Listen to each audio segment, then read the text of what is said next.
اسراف، فضول خرچی اور جانوروں کی نسل کشی اور اس طرح کے شبہات پیش کر کے قربانی کی اہمیت کا انکار کرتے ہیں، بلکہ قربانی کے حوالے سے بڑے ہی غلط قسم کے پروپیگنڈے کر کے مسلمانوں کو اس عظیم عبادت سے روکنے کی کوشش کرتے ہیں۔ قربانی یقیناً ایک عبادت ہے، اور اللہ رب العالمین خالق کائنات جل شانہ نے خود قرآن مجید میں اہل ایمان کو قربانی کرنے کا حکم ارشاد فرمایا۔ قربانی کو سمجھنے کے لیے اور قربانی کی اہمیت کو جاننے کے لیے نبی کریم صلی اللہ علیہ وآلہ وسلم کی احادیث طیبات بالکل واضح طور پر ہمارے سامنے قربانی کی اہمیت کو بیان کرتی ہیں۔ تو منکرین احادیث اور اس طرح کے لوگ جنہوں نے قربانی کی اہمیت اور عبادت ہونے کا انکار کیا، ان کا جواب دینے سے پہلے حجیت احادیث کو سمجھنا از حد ضروری ہے۔ بحمد تعالیٰ ہمارا اہل ایمان، اہل اسلام کا یہ عقیدہ ہے کہ قرآن مجید فرقان حمید کے بعد احادیث رسول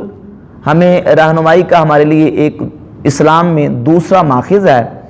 اور نبی کریم صلی اللہ علیہ وآلہ وسلم کی احادیث طیبات یہ قرآن کریم کی تشریح ہے۔ قرآن کو اللہ رب العزت نے ایک قانون بنا کر دنیا میں نازل فرمایا، اور حضور صلی اللہ علیہ وآلہ وسلم کی احادیث اس قانون کی تشریح ہے۔ جو بھی دنیا میں قانون ہے تو لازمی قانون کی تشریح ہوتی ہے، تشریح کے بغیر اس قانون کو سمجھنا انسانوں کے لیے وہ ممکن نہیں ہوتا۔ اور یہ بھی کوئی بندہ یہاں پروپیگنڈا غلط کر کے مسلمانوں کو بہکانے کی کوشش نہ کرے۔ بعض لوگ یہ بھی کہتے ہیں نا کہ یہ جو حدیث کو حجت مانتے ہیں، گویا کہ یہ کہتے ہیں کہ قرآن حدیث کا محتاج ہے، حالانکہ یہ ہمارا دعویٰ نہیں ہے۔ قرآن حدیث کا محتاج نہیں ہے، ہاں البتہ ہم قرآن کو سمجھنے میں حدیث کے محتاج ہیں۔ جس طرح قانون بندوں کا محتاج نہیں ہوتا، بلکہ قانون کو سمجھنے کے لیے ہم اس کی تشریحات کے کیا ہوتے ہیں؟ محتاج ہوتے ہیں۔ اللہ رب العزت نے قرآن مجید فرقان حمید میں سورہ آل عمران کی آیت نمبر 164 میں ارشاد فرمایا، یعلمہم الکتاب والحکمہ۔ نبی کریم صلی اللہ علیہ وآلہ وسلم کا یہ منصب ہے کہ حضور کتاب اور حکمت کی تعلیم دیتے ہیں۔ یقیناً کتاب سے مراد قرآن کریم اور حکمت سے مراد وہ وحی خفی ہے جو اللہ تعالیٰ نے اپنے محبوب صلی اللہ علیہ وآلہ وسلم پر نازل کی، اور یہی وحی خفی وہ قرآن کی اس قانون کی توضیح اور اس کی تفسیر و تشریح ہے۔ اسی طرح سورہ حشر کی آیت نمبر 7 میں ارشاد فرمایا، وما آتاکم الرسول فخذوہ وما نہاکم عنہ فانتہوا۔ جو رسول تمہیں دے دیں وہ لے لو،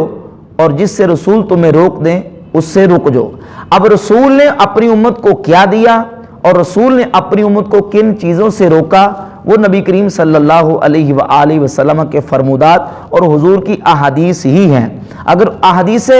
طیبات کی حجیت کا انکار کیا جائے تو رسول نے جو دیا، رسول نے جس چیزوں سے منع کیا، وہ ہمارے پاس موجود نہیں رہتی، وہ ہمارے پاس موجود ہیں اور ہمیں اس کی خبر ہے، تو وہ احادیث نبوی صلی اللہ علیہ وسلم کے ذریعے ہی ہے۔ اسی طرح سورہ آل عمران کی آیت نمبر 31 میں ارشاد فرمایا، قل ان کنتم تحبون اللہ فاتبعونی یحببکم اللہ۔ اے حبیب صلی اللہ علیہ وسلم فرما دیجئے، اگر تم اللہ سے محبت کا دعویٰ کرتے ہو، فاتبعونی، پس میری پیروی کرو، یحببکم اللہ، اللہ بھی تم سے محبت فرمائے گا۔ اب نبی کی پیروی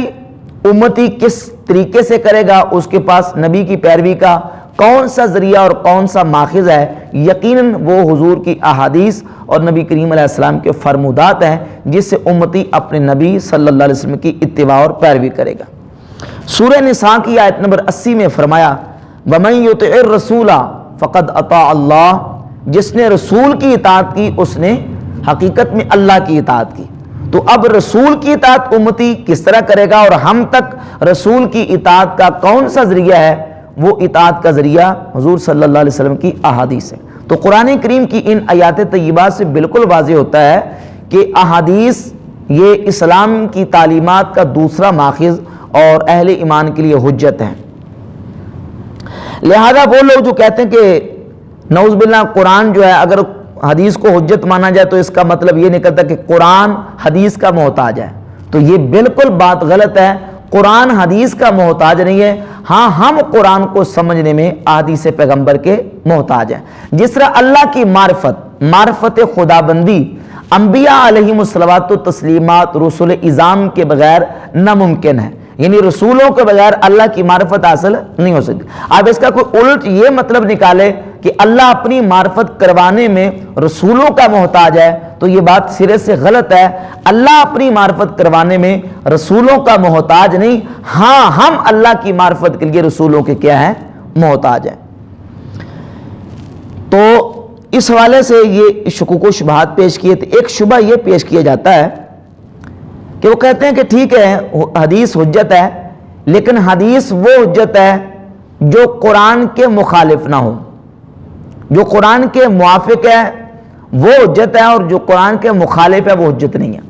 تو اب سوال یہاں پھر یہ پیدا ہوگا، اب یہ جو انہوں نے ایک شبہ پیش کیا ہے، حالانکہ اس بات پر ہمارا بھی اتفاق ہے کہ جو حدیث جو روایت قرآن کے خلاف ہے اس کو ہم حجت تسلیم نہیں کرتے، لیکن سوال یہ پیدا ہوتا ہے کہ مخالف یا موافق ہونے کا معیار کیا ہے؟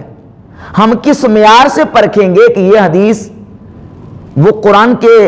مخالف ہے یا قرآن کے موافق ہے؟ اب منکرین احادیث سے پوچھیں تو وہ کہتے ہیں کہ جو حدیث اس کا مضمون حدیث کا جو بات قرآن میں آ گئی اور سیم وہ بات حدیث میں آ گئی وہ تو حدیث کے مطابق ہے، اور جو بات قرآن میں نہیں آئی وہ حدیث میں آئی ہے تو وہ قرآن کے مخالف ہے۔ حالانکہ یہ بات کیا ہے؟ غلط ہے۔ اگر یہ بات تسلیم کر لی ہے تو جب یہ بات طے ہو گئی کہ احادیث کو ہم قرآن کی تفسیر و تشریح مانتے ہیں، تو یہ بات یقینی ہے کہ جو متن ہوتا ہے تشریح اور تفسیر میں متن کی بنسبت کچھ اضافہ ہوتا ہے، تو اب اگر اس میں اضافہ نہ ہو، جو عبارت میں نے ہی متن کی ہے وہی عبارت تشریح اور تفسیر کی ہو، تو پھر متن اور تشریح میں کوئی فرق نہیں رہ جاتا، حالانکہ متن اور تشریح میں کیا ہوتا ہے؟ فرق ہوتا ہے۔ تو یقیناً متن کی بنسبت شرح میں کیا ہوگی؟ زیادتی ہوگی، اضافہ ہوگا۔ اب اس اضافے کو کوئی بندہ متن کے خلاف کہے تو یہ بات درست نہیں ہے۔ لہذا مخالف اور موافق کا معیار سمجھنے کے لیے یہ وضاحت ضروری ہے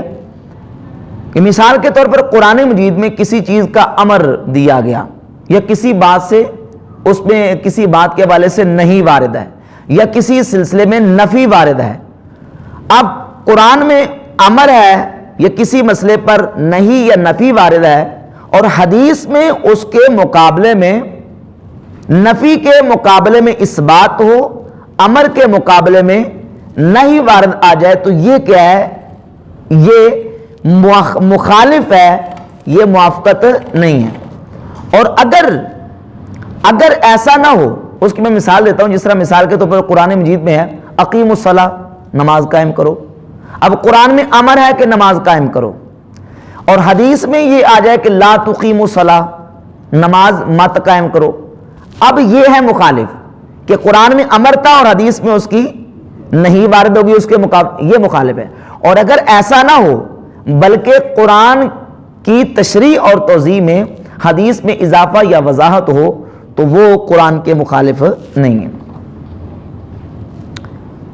اسی طرح حرمت کے حوالے سے اگر ہم دیکھتے ہیں تو قرآن مجید میں اللہ رب العزت نے جن چیزوں کو حرام کر دیا اس کی تفصیل اور فہرست اللہ رب العزت نے قرآن مجید میں بیان کی ہے کہ تم پر کون کون سی چیزیں حرام کی گئی ہیں؟ مردار اور بہتا ہوا خون اور خنزیر کا گوشت حرام کیا، وما اہل بہ لغیر اللہ، اور وہ چیز جو اللہ کے علاوہ کسی غیر کے نام پر ذبح کی جائے وہ بھی کیا ہے؟ حرام ہے۔ تو اب حرمت کے حوالے سے ان چیزوں کا ذکر کیا، جہاں خنزیر کی حرمت کا بیان کیا گیا وہاں لحم الخنزیر کا کلمہ استعمال فرمایا۔ اب لحم الخنزیر سے مراد خنزیر کا گوشت ہی ہے، کیونکہ لحم کا اطلاق صرف گوشت پر ہوتا ہے، چربی پر اور دیگر جو مذبوحہ جو چیز ہے اس میں دیگر جو جتنی چیزیں ہوتی ہیں ان پر عربی میں لحم کا اطلاق نہیں ہوتا۔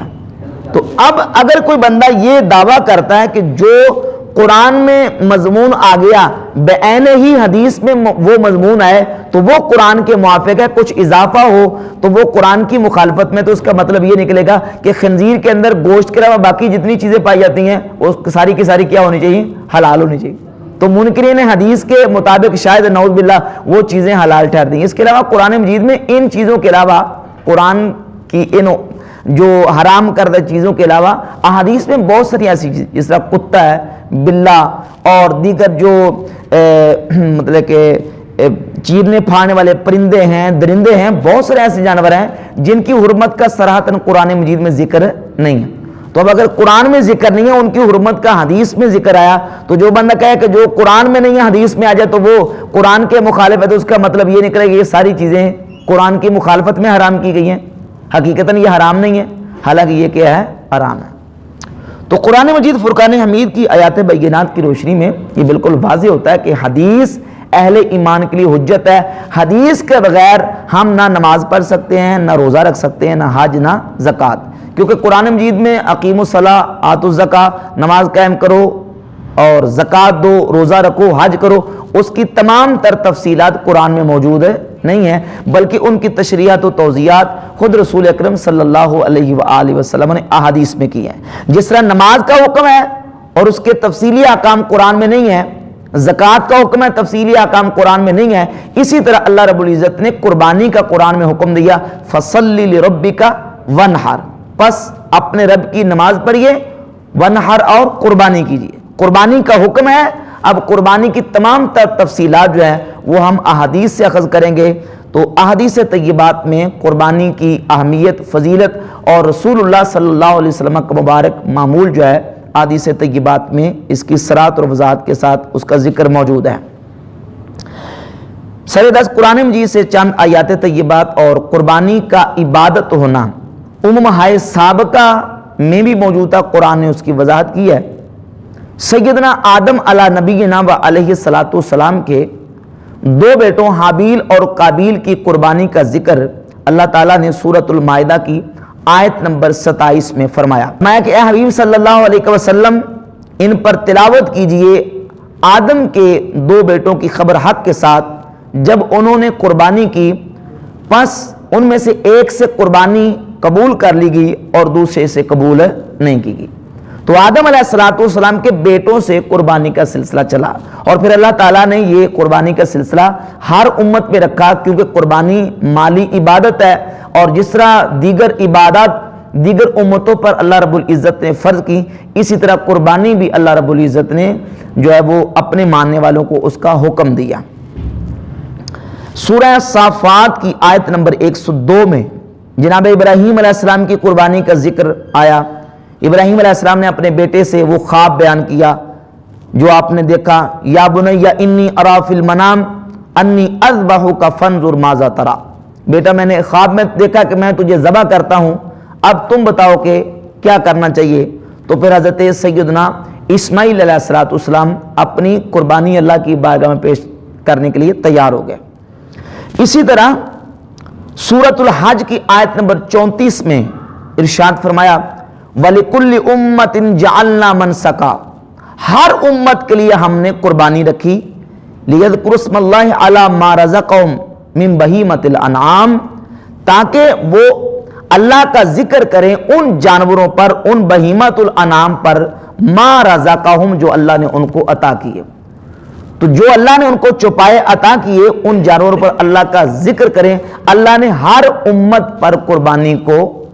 رکھا اور قربانی ان کے لیے اللہ تعالیٰ نے لازم کر دی۔ سورۃ الانعام کی آیت نمبر 162 میں ارشاد فرمایا قل، اے حبیب صلی اللہ علیہ وسلم فرما دیجئے، ان صلاتی و نسکی و محیای و مماتی للہ رب العالمین، بے شک میری نماز اور میری قربانی اور میرا زندہ رہنا اور میرا دنیا سے رخصت ہو جانا اللہ رب العالمین کے لیے۔ تو یہ ساری آیات طیبات بالکل اس بات کو واضح کرتی ہیں کہ قربانی ایک فضول یا نعوذ باللہ یہ کوئی نسل کشی کا ذریعہ نہیں ہے، بلکہ قربانی اللہ کا قرب حاصل کرنے کا اور اللہ رب العزت کی رضا کا ایک ذریعہ اللہ تعالیٰ نے دین اسلام میں رکھا۔ اور پھر قربانی کرنے سے شرک کا کلا کما ہوتا ہے کہ مشرکین جو تھے وہ اپنے معبودان باطلہ کی عبادت کے ساتھ ساتھ اپنے معبودان باطلہ کے لیے مالی عبادت جو پیش کرتے تھے وہ قربانی تھی، یعنی اپنے باطل معبودوں کے لیے وہ جانوروں کو ذبح کرتے تھے، بسم لات، بسم عزا، بسم حبل، بسم منات وغیرہ کے جو کلمات کہہ کے اپنے جانوروں کو اپنے باطل معبودوں کے لیے ذبح کرتے تھے۔ تو اللہ رب العزت نے اسلام میں بھی قربانی کا یہ تصور رکھا کہ جس طرح جو مشرکین تھے وہ اپنے باطل معبودوں کے لیے عبادت کے طور پر قربانی کرتے تھے، تو مسلمان اپنے معبود حقیقی اللہ رب العزت جل شانہ کے لیے عبادت کے طور پر جانوروں کو ذبح کر کے اللہ کی رضا حاصل کریں۔ قرآن مجید کی ان آیات طیبات کی روشنی میں قربانی کی اہمیت بالکل واضح ہوئی۔ چند حدیث انشاءاللہ پیش کروں گا۔ سنن ابن ماجہ حدیث نمبر 3127، مسند احمد اور مستدرک حاکم، دیگر کتب حدیث میں یہ حدیث موجود ہے۔ سیدنا زید ابن ارقم رضی اللہ تعالیٰ عنہ سے یہ حدیث مروی ہے، فرماتے ہیں قال صحاب رسول اللہ صلی اللہ علیہ وآلہ وسلم یا رسول اللہ ما ھذل الاداہی، صحابہ نے حضور کی بارگاہ اقدس میں عرض کی یا رسول اللہ یہ قربانیاں جو ہم کرتے ہیں یہ قربانیاں ہے کیا، ان کی حقیقت کیا ہے؟ تو رسول اللہ صلی اللہ علیہ وسلم نے فرمایا سنت ابیکم ابراہیم، یہ قربانیاں تمہارے باپ ابراہیم علیہ السلام کی سنت ہے۔ خود نبی کریم علیہ السلام نے اس کی وضاحت فرمائی۔ حدیث نمبر 2، جامع ترمذی حدیث کا نمبر ہے 1507 اور مسند احمد بھی حدیث ہے۔ سیدنا عبداللہ ابن عمر فرماتے ہیں رضی اللہ تعالیٰ عنہ اقام رسول اللہ صلی اللہ علیہ وسلم بالمدینہ 10 سنین، رسول اللہ صلی اللہ علیہ وسلم مدینہ میں 10 سال رہے، یضحی، اللہ کے نبی علیہ الصلوۃ والسلام مدینہ میں 10 سال قربانی فرماتے رہے۔ تو اس سے ان لوگوں کے شبے کا ازالہ بھی ہو جاتا ہے جو کہتے ہیں کہ قربانی کا تعلق جو ہے وہ صرف حج کے ساتھ ہے، جو مکہ میں ہدی کے طور پر قربانی دی جاتی ہے بس وہی قربانی ہے، اس کے علاوہ باقی دیگر جو علاقوں میں مسلمان قربانی کرتے ہیں یہ قربانی قرآن و حدیث سے ثابت نہیں ہے۔ تو اس حدیث سے بالکل واضح ہوتا ہے، یہ حدیث بھی حسن درجے کی ہے کہ سیدنا عبداللہ بن عمر کہتے ہیں رسول اللہ صلی اللہ علیہ وآلہ وسلم نے 10 سال مدینہ میں قربانی ادا فرمائی۔ تو بحمد تعالیٰ اس سے اس شبے کا ازالہ بھی بالکل واضح طور پر ہو جاتا ہے۔ حدیث نمبر 3، سیدنا عبداللہ ابن عمر رضی اللہ تعالیٰ عنہ فرماتے ہیں کہ رسول اللہ صلی اللہ علیہ وآلہ وسلم ذبح بھی فرماتے تھے وینحر اور ینحر دونوں طرح پڑھا جا سکتا ہے، اور نہر بھی فرماتے تھے بالمصلی عیدگاہ میں، یعنی اللہ کے نبی علیہ الصلوۃ والسلام نے مدینہ شریف عیدگاہ میں جانوروں کو ذبح بھی فرمایا اور اونٹوں کو نہر بھی فرمایا۔ یہ حدیث صحیح بخاری 5552 نمبر ہے، سنن نسائی میں اور دیگر کتب احادیث میں بھی موجود ہے۔ حدیث نمبر 4، رسول اللہ صلی اللہ علیہ وآلہ وسلم نے ارشاد فرمایا من کان لہو سعۃ ولم یضحی، فرمایا جس کے لیے وسعت ہو، جو صاحب نصاب ہو، جس میں وسعت ہو قربانی کرنے کی اور اس کے باوجود وہ قربانی نہ کرے، فلا یقربن مصلانا، تو وہ ہماری عیدگاہ کے قریب نہ آئے۔ یہ حدیث سنن ابی داؤد میں اور سنن ابن ماجہ حدیث نمبر 3123 یہ حدیث موجود ہے۔ حدیث نمبر 5، سیدنا انس رضی اللہ تعالیٰ عنہ فرماتے ہیں دہا رسول اللہ صلی اللہ علیہ وآلہ وسلم بکبشین املحین اقرنین ذبحہما بیدہ وسمى وکبرا، رسول اللہ صلی اللہ علیہ وآلہ وسلم نے 2 سرمئی رنگ کے مینڈے ذبح فرمائے، اقرنین سینگوں والے، ذبحہما بیدہ، اور حضور نے ان دونوں مینڈوں کو اپنے ہاتھ مبارک سے ذبح فرمایا، وسمى وکبرا، اللہ کا نام لیا اور تکبیر کہی۔ یہ حدیث صحیح بخاری 5565 نمبر، صحیح مسلم میں، ابو داؤد میں اور ترمذی میں 1494 نمبر حدیث ہے۔ حدیث نمبر 6، سیدنا براء ابن عازب رضی اللہ تعالیٰ عنہ فرماتے ہیں کہ نبی کریم صلی اللہ علیہ وآلہ وسلم نے قربانی والے دن ارشاد فرمایا،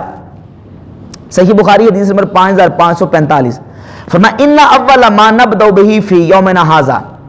آج کے دن ہم سب سے پہلا کام یہ کریں گے، ان نصلی، پہلے ہم نماز پڑھیں گے، ثم نرجع، پھر ہم واپس لوٹیں گے، فننحر، پھر ہم واپس لوٹنے کے بعد نہر کریں گے یعنی جانور کو قربان کریں گے، من فعلہ فقد اصاب سنتنا، جس نے یہ کام کیا یعنی قربانی والے دن نماز پڑھنے کے بعد قربانی کی، فقد اصاب سنتنا، پس اس نے ہماری سنت کو پا لیا۔ تو بحمد تعالیٰ ان واضح ارشادات نبوی کے ہوتے ہوئے اس بات کی کوئی گنجائش باقی نہیں رہتی کہ کوئی بندہ کہے کہ قربانی کا یہ عمل جو ہے یہ صرف مکے کے ساتھ خاص ہے، یا یہ ہے کہ قربانی سنت نہیں ہے اور نبی کریم صلی اللہ علیہ وسلم نے اس کے کرنے کا حکم دیا۔ یہ بالکل لغو اور باطل بات ٹھہرتی ہے۔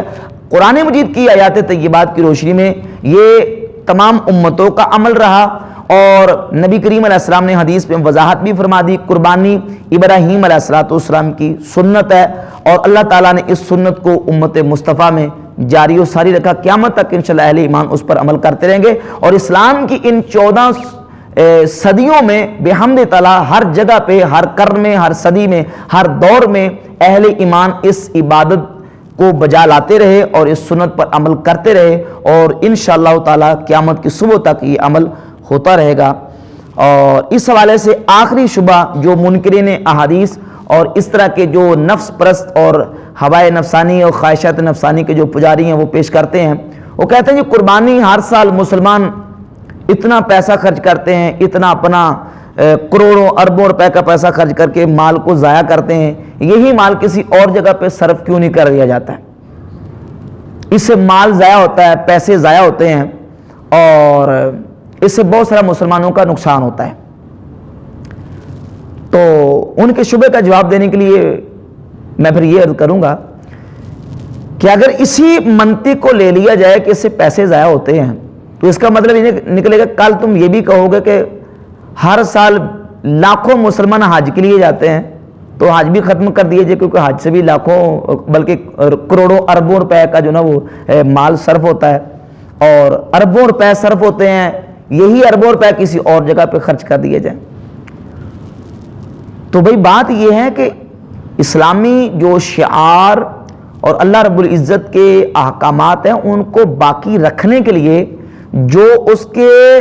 فوائد اور اس کے جتنی اس کی برکات ہیں ان کو اگر سامنے رکھا جائے تو بحمد تعالیٰ قربانی میں جتنا اہل ایمان مال اور اپنا پیسہ خرچ کرتے ہیں اس کے ایمانی اور روحانی دینی فوائد حاصل ہوتے ہیں۔ اس کی مثال پیش کروں گا، جس طرح ہر سال ہر ملک اپنے ملک کے اپنے وطن کی جو بارڈر اور اپنی ملک کی سرحدیں ہیں ان کی حفاظت کے لیے